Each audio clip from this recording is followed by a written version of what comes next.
Hello students, आज हम लोग एक्सरसाइज 7.5 का एक्सरसाइज का क्वेश्चन का सलूशन करने वाले हैं। और जैसा कि आपको पता ही है कि एक्सरसाइज का हम लोग एग्जाम्पल का और इंट्रोडक्शन का वीडियो पहले ही देख चुके हैं। अगर आप एक्सरसाइज 7.5 का इंट्रोडक्शन का वीडियो अगर देखे हैं तो एक्सरसाइज आपको बहुत अच्छा से समझ में आने वाला है, ठीक है ना। तो हम लोग क्या करते हैं ना कि शुरू से क्वेश्चन नंबर 1 से देखते हैं। और इसमें जो फॉर्मेट था, जो टेबल हम लोग देख चुके हैं कि क्वेश्चन जो है ना कितने फॉर्म का था, और जो हम लोग टेबल देखे हैं उसका जो फर्स्ट फॉर्म था उसी पर यह क्वेश्चन है। तो चलिए हम लोग क्वेश्चन को करते हैं। जो टेबल नंबर फर्स्ट था उसमें था नॉन रिपीटेड लिनियर फैक्टर, वैसा फैक्टर जो रिपीट नहीं कर रहा है, देखिए, और लिनियर होना चाहिए, उसी फॉर्म पे क्वेश्चन है। इसको हम लोग तोड़ते कैसे हैं, तो हम लोग लिखेंगे x by x plus 1 into x plus 2 है। तो इसको हम लोग छोटा छोटा फ्रैक्शन में तोड़ते हैं, रेशनल फ्रैक्शन में। और देखिए यहाँ पे हम लोग लिखते हैं एक कांस्टेंट, कुछ भी लिख सकते हैं, जनरली हम लोग a b c लिखते हैं। और बाई में हो जाएगा आपका x प्लस 1, फिर हम लोग लिखेंगे b बाई दूसरा जो लीनियर फैक्टर है उसको लिखेंगे, यानी x प्लस 2 को। अब हम लोग एलसीएम लेंगे दोनों का, तो एलसीएम लेंगे तो हो जाएगा x plus 1 into x plus 2। और इस तरफ भी इसको लिख देते हैं x by x plus 1 into x plus 2। आप देख सकते हैं कि इसमें हम लोग x प्लस 1 से डिवाइड करेंगे तो x प्लस 1 से x प्लस 1 कैंसिल हो जाएगा, तो x प्लस 2 से a में मल्टीप्लाई होगा, तो a इंटू एक्स प्लस 2 हो जाएगा प्लस। अब हम लोग यह जो है इसमें हम लोग x प्लस 2 से डिवाइड करेंगे तो x प्लस 2 से x प्लस 2 कैंसिल होगा, तो x प्लस 1 से मल्टीप्लाई होगा b में, तो b इंटू हो जाएगा x प्लस में हो जाएगा 1। आप देख सकते हैं कि LHS में और RHS में जो डिनोमिनेटर में है दोनों सेम है। यहाँ भी x plus 1 into x plus 2 है और यहाँ भी x plus 1 into x plus 2 है, तो यह कैंसिल कर सकते हैं। अब x इक्वल टू होगा, इसमें a से मल्टीप्लाई करना होगा, तो हो जाएगा ax प्लस में हो जाएगा 2a। फिर हम लोग इसमें b से मल्टीप्लाई करेंगे तो bx प्लस में हो जाएगा b। और जो x वाला जो टर्म है इसमें हम लोग x कॉमन लेते हैं, ठीक है ना। तो x अगर कॉमन लेंगे तो यहाँ पे हो जाएगा a प्लस, यहाँ पे x कॉमन ले लेंगे तो यहाँ से b बचेगा। और कांस्टेंट को लिखेंगे, कांस्टेंट है 2a प्लस b। और आप देख सकते हैं कि इधर x वाला टर्म है, कांस्टेंट वाला टर्म नहीं है, तो कांस्टेंट वाला टर्म 0 होगा। अब दोनों को हम लोग इक्वेट करते हैं, x का जो कोफिशिएंट है उसको x का कोफिशिएंट से और कांस्टेंट को कांस्टेंट से इक्वेट करेंगे, ठीक है ना। तो x का जो कोफिशिएंट है वह है a प्लस b, और इस तरफ x का कोफिशिएंट 1 है, तो यहाँ से a प्लस b का जो वैल्यू है यह 1 हो जाएगा। और यहाँ कांस्टेंट है, इसको कांस्टेंट से इक्वेट करेंगे तो 2a प्लस b, यह जो है ना कि 0 के इक्वल हो जाएगा। इसको हम लोग समीकरण इक्वेशन 2 मान लेते हैं। अब यह जो इक्वेशन है 1 इक्वेशन 2 दोनों को सोल्व करके यहाँ से हमको a का वैल्यू और b का वैल्यू निकालना है, ठीक है ना। तो यहाँ से हम लोग b के जगह पर लिख सकते हैं -2a। देखिए इक्वेशन को आप कैसे भी सोल्व कर सकते हैं, यह आपके ऊपर है, बस हमको a का वैल्यू और b का वैल्यू चाहिए, ठीक है ना। तो b के जगह पर हम लोग +2a है, इधर आएगा तो -2a कर दिए हैं, और यहाँ b के जगह पर -2a रख देंगे, ठीक है ना। तो a और b के जगह पर रखेंगे -2a इक्वल टू हो जाएगा 1। तो a में से 2a माइनस होगा तो -a इक्वल टू हो जाएगा 1। तो a का जो वैल्यू है यह -1 हो गया। अब a का वैल्यू जब इसमें रखेंगे तो यहाँ से b का वैल्यू निकल जाएगा, यानी -2 और गुने -1, यहाँ पे हो जाएगा 2, यह b का वैल्यू हो गया। अब हम लोग क्या करेंगे ना कि a का जो वैल्यू आया और b का जो वैल्यू आया इसको हम लोग इसमें पुट करेंगे, ठीक है ना। Now x by x plus 1 into x plus में है 2 इक्वल टू, देखिए a है और a के जगह पर हम लोग लिखेंगे -1 बाई एक्स प्लस 1 प्लस, यहाँ b है, b के जगह पर लिखेंगे 2 बाई एक्स प्लस 2। और हम लोग क्या करेंगे ना कि दोनों तरफ इंटीग्रेट करेंगे। अब देखिए यह जो रेशनल फंक्शन था इसको हम लोग छोटे छोटे फ्रैक्शन में तोड़ दिए हैं, और यह जो छोटे छोटे फ्रैक्शन में तोड़े हैं इसी को हम लोग पार्शियल फ्रैक्शन कहते हैं। इस जो नियम से तोड़े हैं उस नियम को हम लोग पार्शियल फ्रैक्शन कहते हैं, ठीक है ना। तो हम लोग दोनों तरफ इंटीग्रेट करेंगे, इस तरफ भी और इस तरफ जब इंटीग्रेट करेंगे तो दोनों में इंटीग्रेट होगा। साथ में हम लोग dx भी लगाते हैं, यहाँ भी dx हो जाएगा और यहाँ भी dx हो जाएगा। अब कांस्टेंट को हम लोग बाहर निकाल देंगे। अच्छा, यहाँ पे आप देख सकते हैं कि इंटीग्रेट इसका करना था, इसी को हम लोग 2 पार्ट में किए हैं। तो जब इसका इंटीग्रेट करेंगे और जो आंसर आएगा वो इसी का आंसर होगा, इसी का इंटीग्रेशन होगा, ठीक है ना। तो हम लोग माइनस को बाहर निकालते हैं, तो यहाँ हो जाएगा 1/x+1 इंटू में हो जाएगा dx। अब 2 को भी बाहर निकाल देंगे तो 1/x+2 इंटू में हो जाएगा dx माइनस 1/x का होता है log x, तो log x के जगह पर x+1 है तो x+1 हो गया +2, और 1/x+2 है या x के ही जगह पर हम लोग लिखेंगे x+2 को, यानी हो जाएगा log x+2 और प्लस में c हो जाएगा। अब यहाँ पे भी आंसर छोड़ सकते हैं, या इसको अगर log के प्रॉपर्टीज लगाइएगा तो हमको पता है कि ये जो 2 जो मल्टीप्लाई में है इसको हम लोग पावर में भी भेज सकते हैं, है ना। प्रॉपर्टीज होता है log m के पावर n log m होता है, तो n log m है तो उसको हम लोग log m के पावर n भी लिख सकते हैं, है ना। यानी माइनस log x+1 तो होगा ही, और जो 2 है इसको हम लोग यहाँ पे भेज देंगे, तो log x+2 और इसके पावर में हो जाएगा 2 प्लस में हो जाएगा c, और इसको हम लोग m पढ़ेंगे, इसको n, और log m minus log n इसका फार्मूला होता है, इसका जो प्रॉपर्टीज होता है यह होता है log m/n। तो यहाँ पे हो जाएगा log m के जगह पर हो गया आपका x+2, इसका हो जाएगा होल स्क्वायर, बाई n के जगह पर है x+1 तो यहाँ पे x+1 हो जाएगा प्लस c। तो ये आपका बुक का आंसर यही होगा। आप यहाँ पे भी छोड़ सकते थे और प्रॉपर्टीज लगा दिए तो और अच्छा हो गया। कोशिश करना है कि अगर प्रॉपर्टीज लगने वाले हैं तो लगा ही दीजिएगा तो अच्छा रहेगा, ठीक है ना। तो यही आपका आंसर हो जाएगा क्वेश्चन नंबर 1 का। देखते हैं हम लोग नेक्स्ट क्वेश्चन।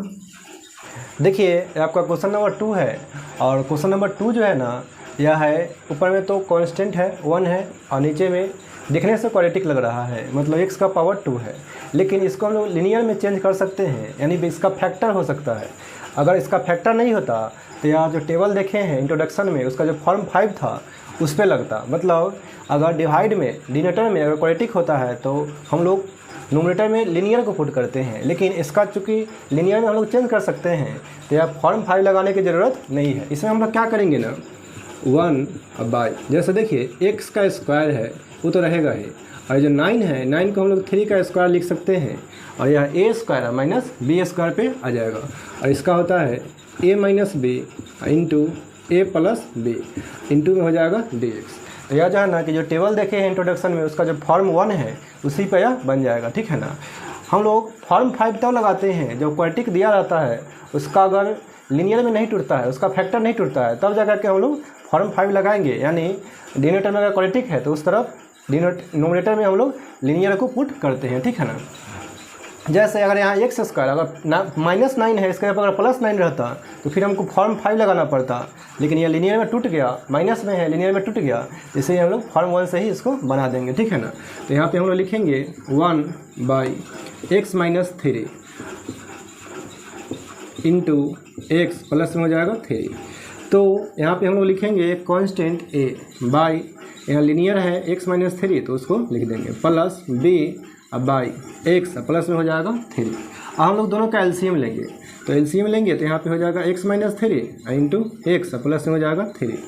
अब डिवाइड करेंगे, यहाँ x-3 है, x-3 कैंसिल होगा तो x + 3 से मल्टीप्लाई होगा, तो a इंटू x प्लस में हो जाएगा 3 प्लस।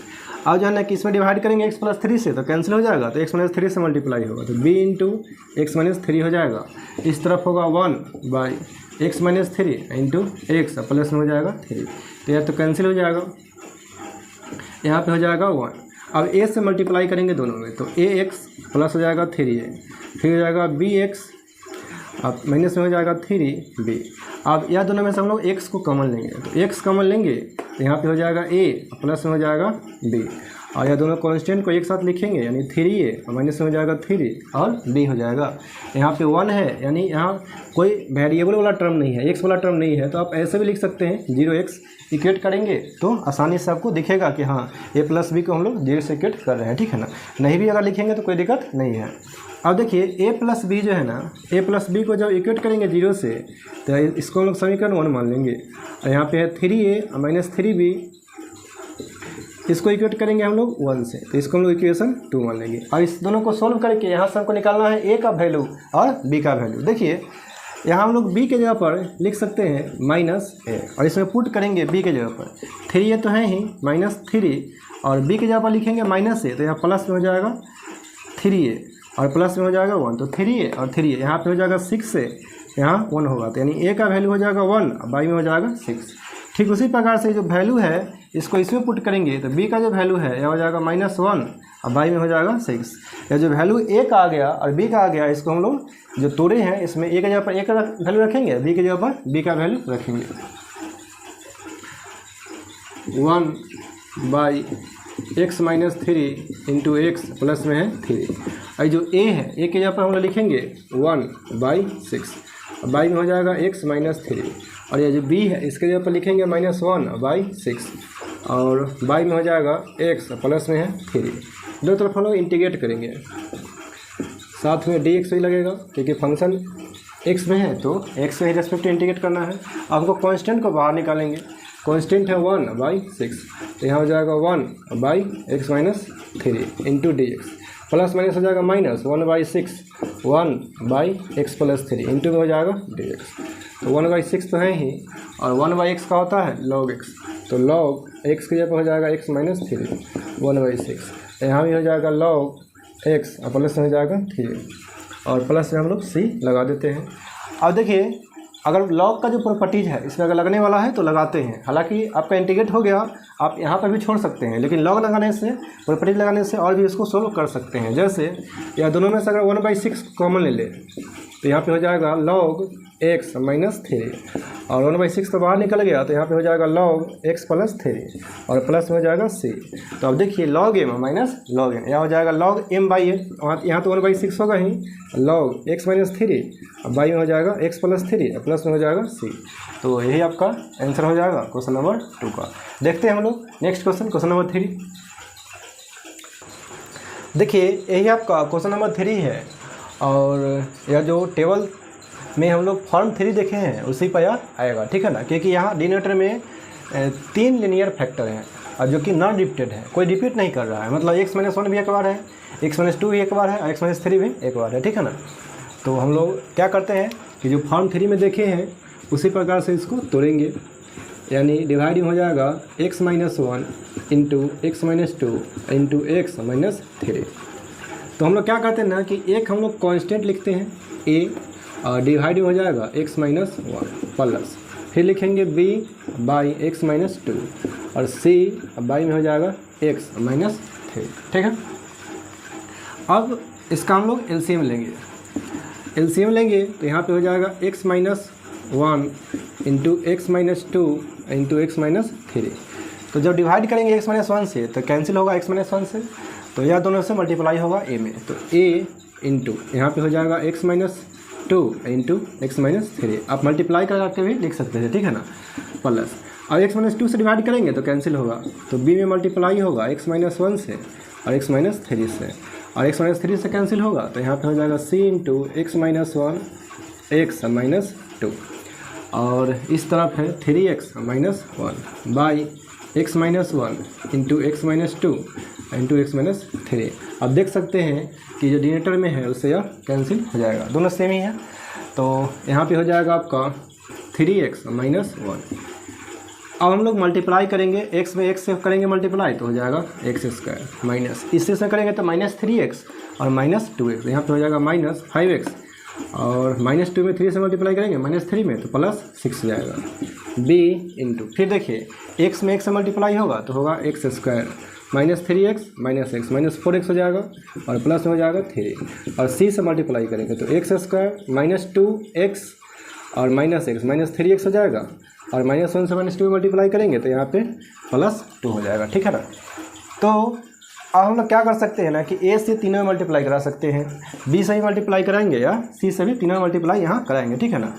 या आप डायरेक्ट कॉमन भी ले सकते हैं। देखिए यहाँ मल्टीप्लाई कराएंगे a से तो हो जाएगा ax², b से मल्टीप्लाई कराएंगे तो bx² और यहाँ हो जाएगा cx²। तो x² आप कॉमन भी ले सकते हैं, डायरेक्ट आप कर सकते हैं तो ठीक है, हम थोड़ा मल्टीप्लाई करा ही देते हैं, ठीक है ना। अब a में x² से मल्टीप्लाई कराएंगे तो होगा ax² माइनस 5ax होगा, फिर होगा 6a, फिर b से मल्टीप्लाई कराते हैं तो bx² माइनस 4bx और फिर होगा 3b और c से मल्टीप्लाई कराएंगे तो cx² माइनस 3cx और फिर हो जाएगा 2c हो जाएगा, ठीक है ना। अब हम लोग देखिए जो x² वाला टर्म है उसमें से हम लोग एक्स स्क्वायर को कॉमन ले सकते हैं। एक्स स्क्वायर कॉमन लेंगे तो यहाँ से बचेगा ए, यहाँ से बी बच जाएगा और यहाँ से सी है ना बचेगा, क्योंकि एक्स स्क्वायर तो निकल गया है। अब एक्स वाला जो टर्म है, एक्स वाला जो टर्म है उसमें से हम लोग एक्स को कॉमन लेंगे। एक्स कॉमन लेंगे तो यहाँ पे हो जाएगा -5a और -4b और -3c हो जाएगा। और कांस्टेंट वाला, कांस्टेंट है 6a, फिर होगा 3b, फिर हो जाएगा 2c। और इस तरह आप देख सकते हैं कि एक्स वाला जो टर्म है ही कांस्टेंट है, लेकिन एक्स स्क्वायर वाला टर्म नहीं है, तो हम अपना से लिख देते हैं 0x²। इक्वेट कर सकते हैं। अब एक्स स्क्वायर का जो कोफिशिएंट है इस तरफ है a + b + c, और यहाँ एक्स स्क्वायर कोफिशिएंट है 0, इक्वेट करेंगे 0 से, इसको हम लोग इक्वेशन 1 मान लेंगे। फिर एक्स का जो कोफिशिएंट है उसको एक्स का कोफिशिएंट से इक्वेट करेंगे, यानी यहाँ हो जाएगा -5a -4b -3c, और यहाँ जो एक्स का कोफिशिएंट है वह है 3। इसको हम लोग इक्वेशन 2 मान लेते हैं और कांस्टेंट को कांस्टेंट से इक्वेट करेंगे, यानी 6a + 3b और प्लस हो जाएगा 2c, यहाँ हो जाएगा -1 से इक्वेट करेंगे, इक्वेशन 3 हो जाएगा। अब हम लोग क्या करेंगे ना कि यह जो 3 इक्वेशन है इसके हेल्प से हमको a, b और c का वैल्यू निकालना होगा, ठीक है ना। तो हम लोग क्या करते हैं ना कि यहाँ से c का वैल्यू निकालते हैं। c का वैल्यू हो जाएगा, ये जो a b प्लस में है इस साइड आएगा तो माइनस में होगा, तो माइनस का ले लेंगे तो -a प्लस में हो जाएगा b। तो इक्वेशन 2 में, इक्वेशन 3 में जहाँ भी c है उसके जगह पर रखेंगे a और b, ठीक है ना। यहाँ हो जाएगा -5a -4b -3, और c के जगह पर लिखेंगे माइनस तो प्लस हो जाएगा, a प्लस में हो जाएगा b, यहाँ पे 3 हो जाएगा। और देखिए 3a मल्टीप्लाई करेंगे तो 3a होगा, यहाँ पे है -5a तो बच जाएगा -2a, यहाँ पे है -4b और यहाँ मल्टीप्लाई करेंगे तो +3b हो जाएगा, तो -b हो जाएगा, यहाँ पे हो जाएगा 3। और यहाँ c के जगह पर रखेंगे वही माइनस इंटू a + b है 6a और +3b, 2 तो है ही, और c के जगह पर रखेंगे माइनस इंटू a + b है, तो प्लस माइनस यहाँ तो माइनस हो जाएगा, यहाँ हो जाएगा a प्लस में हो जाएगा b, और -1 है तो -2a और 6a है तो यानी 4a हो जाएगा, और -2b और 3b है तो यहाँ पे हो जाएगा b, यहाँ पे हो जाएगा -1। अब इसको भी हम लोग कुछ समीकरण मान सकते हैं, इसको मान लेते हैं 4 और इसको मान लेते हैं 5। अब दोनों को सोल्व करेंगे तो यहाँ से a निकलेगा और b निकलेगा, ठीक है ना। तो सोल्व करते हैं, इसी को यहाँ पे ले आते हैं, तो 4a और प्लस में हो जाएगा b और यहाँ पे हो जाएगा -1। अब यहाँ देखिए b प्लस में है, यहाँ b माइनस में है, तो ये कैंसिल भी हो जाएगा, तो कैंसिल हो जाएगा तो यहाँ पे हो जाएगा 2a, और 3 में से 1 माइनस होगा तो 2 होगा, तो यहाँ से हमको a का वैल्यू 1 मिल गया। और a का जो वैल्यू है, अगर यहाँ पे हम लोग a के जगह पर रखेंगे 1 तो यहाँ से b का वैल्यू निकल जाएगा, तो 4 × 1 होगा प्लस b, यहाँ पे हो जाएगा -1, तो -1 -4 यानी -5 हो गया, ए बी का वैल्यू हो गया। और ए बी का जो वैल्यू है इसमें रखेंगे तो यहाँ से सी का वैल्यू निकलेगा, यानी ए के जगह पर है 1 और बी के जगह पर है -5, तो 1 में से -5 होगा तो -4 हो जाएगा, यहाँ भी माइनस है तो यानी 4 हो जाएगा सी का वैल्यू, ठीक है ना।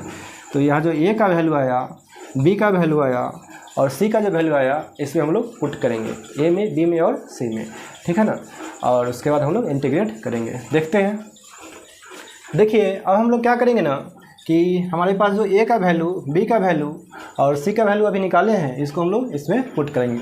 हालांकि आप लोग नीचे से कीजिएगा, जो हम लोग अभी निकाले हैं ए बी सी उसके नीचे से लिखना है, लेकिन यहाँ स्पेस कम है इसलिए हम लोग ऐसा कर रहे हैं, ठीक है ना।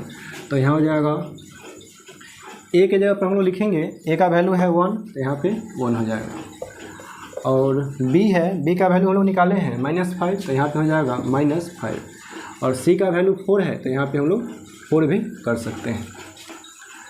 अब हम लोग क्या करेंगे ना कि इसको इंटीग्रेट करेंगे, और आपको पता है कि ये जो फंक्शन है, ये जो रेशनल फंक्शन है, इसको हम लोग 3 पार्ट में तोड़ दिए हैं, छोटे छोटे फंक्शन में। और इसी ये जो छोटे छोटे रेशनल फंक्शन है, इसी को हम लोग जो प्रोसेस से हम लोग तोड़े हैं, जिस रूल से हम लोग तोड़े हैं, उसको हम लोग पार्शियल फ्रैक्शन कहते हैं, ठीक है ना। तो हम लोग दोनों तरफ इंटीग्रेट करेंगे, इसमें तो तीनों में इंटीग्रेट होगा और साथ में dx भी लग जाएगा, ठीक है ना। अब 1/x - 1 इंटू हो जाएगा dx, प्लस माइनस 5 को भी बाहर निकाल देंगे तो यहाँ हो जाएगा x - 2 इंटू dx, प्लस 4 को बाहर निकालेंगे तो 1/x - 3 इंटू हो जाएगा dx। अब 1/x का होता है log x, तो log x की जगह पर हो जाएगा x माइनस 1 माइनस 5। 1/x का हो जाएगा log x, तो x माइनस 2 हो जाएगा 4। और 1/x का हो जाएगा log x यानी x माइनस हो जाएगा 3 और प्लस में हम लोग c करेंगे। तो यही हो गया आपका आंसर क्वेश्चन नंबर 3 का। और मुझे लगता है कि आपको इसमें a b और c का जो वैल्यू निकालना है उसमें बहुत परेशानी बुझाया होगा, बहुत परेशानी का सामना करना पड़ा होगा। तो इसका एक और भी तरीका है जिसमें बगैर a b और c का वैल्यू निकाले हम लोग क्या कर सकते हैं ना कि इसको ये जो फंक्शन है, रेशनल फंक्शन है, इसको हम लोग पार्शियल फ्रैक्शन में तोड़ सकते हैं जो बुक में नहीं बताया गया है। तो अभी हम लोग उसको भी देखते हैं। मुझे लगता है कि आपको पसंद आएगा वह तरीका, और वह तरीका को भी आप लोग अप्लाई करके बना सकते हैं। अगर ए बी और सी को वैल्यू निकालने में अगर आपको दिक्कत होता है तो आप उस तरीका से बना सकते हैं जो अभी हम लोग देखेंगे। यही क्वेश्चन के लिए, क्वेश्चन नंबर 3 के लिए है, ठीक है ना। तो देखते हैं। तो देखिए क्वेश्चन नंबर 3 हम लोग एक तरीका से देख चुके हैं जो बुक में बताया गया है, और जो टेबल देखे थे उसका जो फॉर्म 3 था उसी फॉर्म पे क्वेश्चन है। और हम लोग यहाँ से पहले पार्शियल फ्रैक्शन में तोड़ने के लिए 3 पार्ट किए थे और नोमिनेटर में कुछ कांस्टेंट माने थे ए बी सी, और उसका फिर हम लोग वैल्यू निकाले ए बी सी का, और उसके बाद हम लोग उसमें ए बी सी के जगह पर वैल्यू रखे हैं और इंटीग्रेट किए हैं, जैसा कि हम लोग पहले नंबर क्वेश्चन नंबर 1 में, क्वेश्चन नंबर 2 में कर चुके हैं, क्वेश्चन नंबर 3 में भी किए। लेकिन अगर आपको ए बी और सी के मान निकालने में अगर परेशानी लग रही है तो हम एक डायरेक्ट मेथड बताते हैं जो आपको बगैर ए बी सी को मान निकाले भी आप लोग इंटीग्रेट कर पाइएगा, आप पार्शियल फ्रैक्शन में तोड़ पाइएगा। लेकिन यह जो अभी हम रूल बता रहे हैं यह तभी काम करेगा जब डिनोमिनेटर में जो लीनियर फैक्टर दिया हुआ है या नॉन रिपीटेड रहेगा।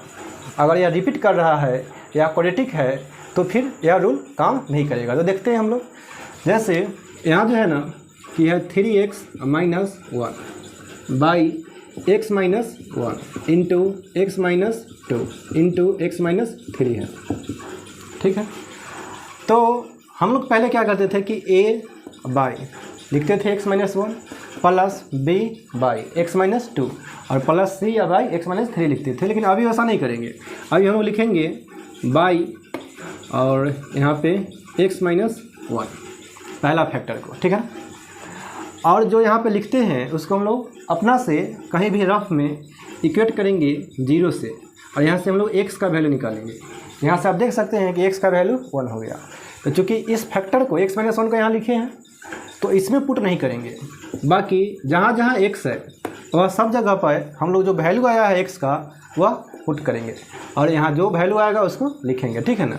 जैसे देखिए x की जगह पर 1 रखेंगे तो यहाँ हो जाएगा 3, और 3 में से 1 माइनस होगा तो यहाँ पे हो जाएगा 2 बाई, इसमें तो पुट नहीं करना है, जिसको यहाँ लिखेंगे उसमें पुट नहीं करना है, तो यहाँ पुट करेंगे। x की जगह पर रखेंगे 1 तो 1 में से 2 माइनस होगा तो यहाँ पे हो जाएगा माइनस 1, और यहाँ भी 1 रखेंगे तो 1 में से 3 माइनस होगा तो यहाँ हो जाएगा माइनस 2, ठीक है। तो इसका काम हो गया। अब लिखेंगे हम लोग प्लस, फिर हम लोग लिखेंगे अब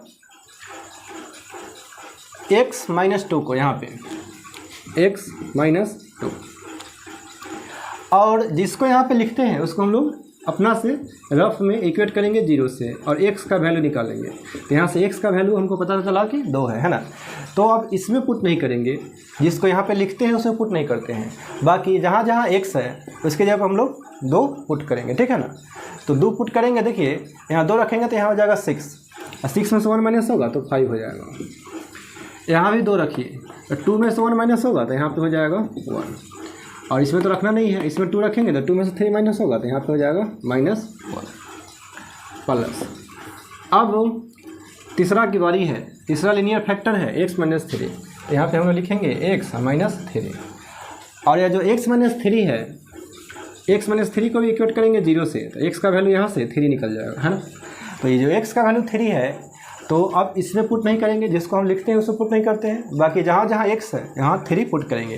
तो यहाँ 3 रखेंगे तो यहाँ 9 हो जाएगा, 9 में से 1 माइनस होगा तो यहाँ पे हो जाएगा 8, फिर 3 में से 1 माइनस होगा तो यहाँ हो जाएगा 2, और 3 में से 2 माइनस होगा तो यहाँ भी हो जाएगा 1, है ना।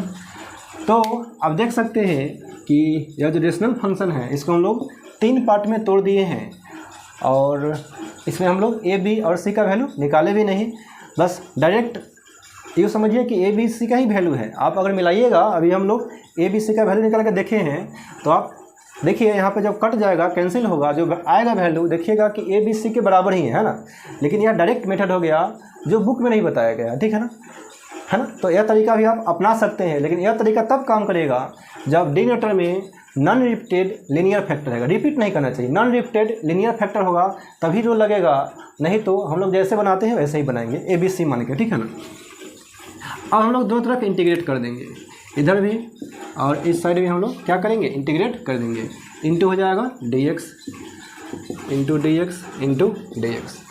अब देखिए यहाँ 2 से 2 कैंसिल हो जाएगा, माइनस माइनस हो जाएगा प्लस, तो 1 बाई एक्स माइनस 1 इंटू हो जाएगा डी एक्स, प्लस माइनस हो जाएगा माइनस, 5 को बाहर निकालेंगे तो 1 बाई एक्स माइनस 2 इंटू हो जाएगा डी एक्स, और ये तो कैंसिल होगा तो 4 हो जाएगा, तो 4 को बाहर निकालेंगे तो 1 बाई एक्स माइनस 3 इंटू में हो जाएगा डी एक्स। और हम लोग आसानी से इसको इंटीग्रेट कर सकते हैं। तो 1 बाई एक्स का होता है लॉग एक्स माइनस 1, माइनस 5 को बाहर निकाल दिए तो लॉग एक्स माइनस 2, और 4 को बाहर निकालेंगे तो लॉग यहाँ हो जाएगा एक्स माइनस 3, और प्लस में हो जाएगा सी। तो यही आपका आंसर हो जाएगा क्वेश्चन नंबर 3 का। और आप देख सकते हैं इसे जो पहले एक तरीका से बनाए हैं और यह जो आंसर आया, दोनों का आंसर सेम ही होगा। और वहाँ जो ए बी का वैल्यू डाले थे और यहाँ जो ए बी सी का जो वैल्यू है, मतलब इसमें तो ए बी सी का निकाले नहीं है, मतलब एक डायरेक्ट तरीका से तोड़े हैं, तो जो वैल्यू आया इसी के बराबर वह वैल्यू होगा ए बी सी का, ठीक है ना। तो इस तरीका से भी हम लोग क्या कर सकते हैं, इंटीग्रेट कर सकते हैं।